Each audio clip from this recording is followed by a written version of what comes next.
Mes frères ainsi que mes sœurs, il y a quelques jours, hier, un enfant me demande, mais si Allah il existe, qui l'a créé?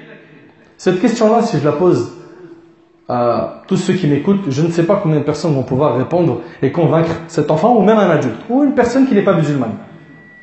Si on te pose la question, qui a créé Allah? Et c'est une question qui peut venir d'un musulman comme d'un non-musulman. J'ai reçu cette question hier.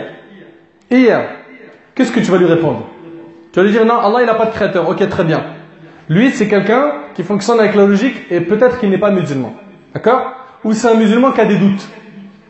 Comment est-ce que tu vas réagir avec lui? Eh bien, mon frère ainsi que toi, ma soeur, plus tu vas apprendre sur ton Seigneur, plus tu vas réussir à répondre à toutes ces questions. Et pour cette question très importante, il faut savoir, mes frères et sœurs, rapidement, que c'est une question qui mène à l'infini et à l'illogique. Vous écoutez attentivement? Parce que on suppose, j'ai bien dit on suppose, nous on sait dans notre croyance qu'Allah il est unique. Il n'a pas de parents, il est l'éternel. Le prophète il a dit Allahumma anta al-awwal falaysa qablaka shay. Ou Allah tu es le premier, il n'y a rien eu avant toi. Dans un autre hadith, kana Allah wa lam yakun shay'an qabla. Allah était, il n'y avait rien avant lui. Donc Allah il a toujours existé. Il n'a pas de commencement dans le temps. Vous suivez? Taïb, quelqu'un qui dit oui mais toute chose a un créateur. Qui a créé Allah? Mais la réponse elle est très simple mon frère ainsi que toi ma soeur. Écoute attentivement. S'il y avait cette possibilité qu'il y ait le créateur du créateur, on rentrerait dans de l'illogique et dans une réponse infinie. Exemple. Quelqu'un qui répondrait, celui qui a créé Allah, il donne un nom. Il donne un nom, peu importe. Il va dire par exemple c'est Y. D'accord? Ou il va dire c'est Ahmed. Logiquement, tout de suite, c'est qui a créé Ahmed. N'est-ce pas? Et on va vers l'infini. Ça ne va pas s'arrêter. Ça ne va pas s'arrêter. Il y aura toujours un nom. Il y aura toujours un nom, ça ne va pas s'arrêter. Et qui a créé Mohammed? C'est Ibrahim. Qui a créé Ibrahim? Ce sera Isa. Qui a créé Zakaria? Ça finit pas. Et donc, s'il y avait eu un créateur du créateur, l'univers n'aurait pas existé. De la même manière que si quelqu'un vient dire à son patron, écoute attentivement cet exemple-là. Il dit à son patron, je veux poser une semaine de congé. D'accord?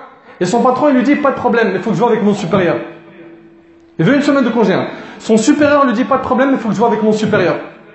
Le supérieur du supérieur lui dit, pas de problème, mais je dois voir avec mon supérieur. Et ça se finit pas. Si cette chaîne se finit pas, vous êtes d'accord avec moi qu'il va jamais prendre sa semaine de vacances? Oui ou non? L'exemple, il est facile à comprendre. De la même manière, s'il y avait eu le créateur du créateur, l'univers n'aurait jamais existé. L'univers n'aurait jamais existé. On serait resté dans l'infini. Il n'y aurait pas eu finalement quelqu'un qui... Parce que il faut bien que... Et donc, la logique n'accepte qu'un seul créateur, unique, qui est Allah Azza wa Jalla. Et nous, dans notre croyance, Allah a toujours existé. Et il n'a pas de commencement dans le temps. Et d'ailleurs, le prophète, dans un hadith rapporté par Muslim, des compagnons sont venus le voir et lui ont dit, Ya Rasulallah, on a des pensées qui attaquent notre esprit. Et c'était en fait des doutes qu'ils avaient sur Allah. Vous imaginez, c'est rapporté par Muslim. Le prophète, il a dit, ces pensées vous ont touché? Et il a dit, ça prouve que votre foi, elle est ferme, certaine, solide. Tu vas me dire, mais comment ça? Des doutes prouvent que ta foi est solide? Comment ça se fait? Est-ce qu'un shaitan vient faire douter quelqu'un qui ne croit pas en Allah? Quelqu'un qui ne croit pas en Allah, il va le voir, il va lui dire, c'est quoi, c'est possible que Dieu n'existe pas? Mais il n'y croit même pas. Donc finalement, le diable, il va faire douter qui? Quelqu'un qui croit. N'est-ce pas? Donc si tu as ces doutes, c'est que finalement, alhamdulillah, tu as cette foi qui est ancrée, mais Shaitan est venu perturber ta croyance. Et là, le prophète il nous a enseigné. Il nous a enseigné de dire Amantu billah wa rasulihi. Il nous a dit de dire A'udhu billahi minash shaitanir rajim, de crachoter 3 fois, de ne plus penser à cela, etc. Et si tu as une ambiguïté dans ta croyance, amène-la à quelqu'un de science afin qu'il te la dissipe, qu'il te l'enlève.